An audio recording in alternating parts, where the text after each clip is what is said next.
My name is Eunice Ngwawe. I'm the Country Director at Foundation for Health and Socio-Economic Development Africa, also known as HESED Africa, initiated in 2007 with headquarters in Nairobi, Kenya. We work with urban refugees as well as host community with a special focus on sexual and gender-based violence survivors. Our interventions focus on promoting access to quality healthcare services, sexual reproductive health rights, maternal and child health and nutrition, gender-based violence prevention and response, and provision of personal hygiene materials based on their practical gender needs. Gender mainstreaming requires us to include participation, coordination, prevention, and mitigation of gender-based violence for transformative and lasting change.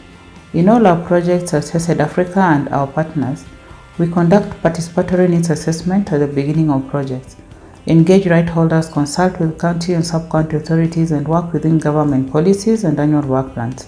So in terms of coordination, that is linked to prevention, mitigation of gender-based violence.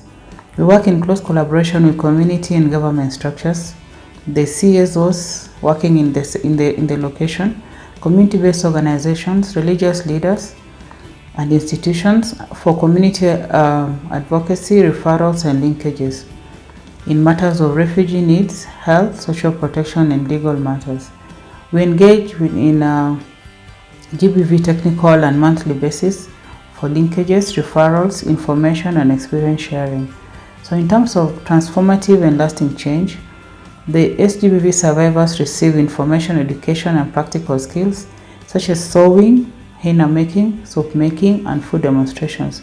They also receive psychosocial and livelihood support for self-reliance, and such empowerment gives them the power to make financial, non-financial, and household decisions. As we include the gender perspective in our everyday work, we face various challenges.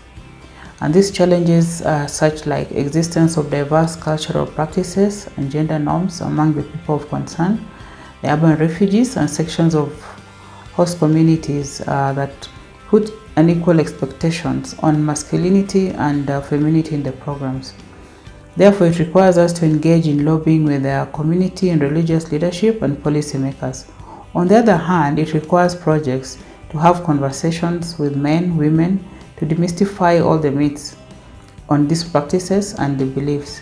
There's also limited knowledge and capacity among the staff at various levels, at the community, the health centers, the schools, and within the key stakeholders to apply gender transformative approaches in their work.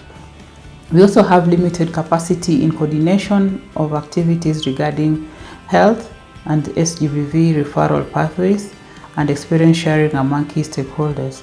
Such would be the police, where we do the reports, local leaders, the schools, health centers, counseling, and legal services for the survivors. There's also lack of inclusion of gender lens in planning, monitoring, implementation, and provision of services to the urban refugees and sexual and gender-based violence survivors.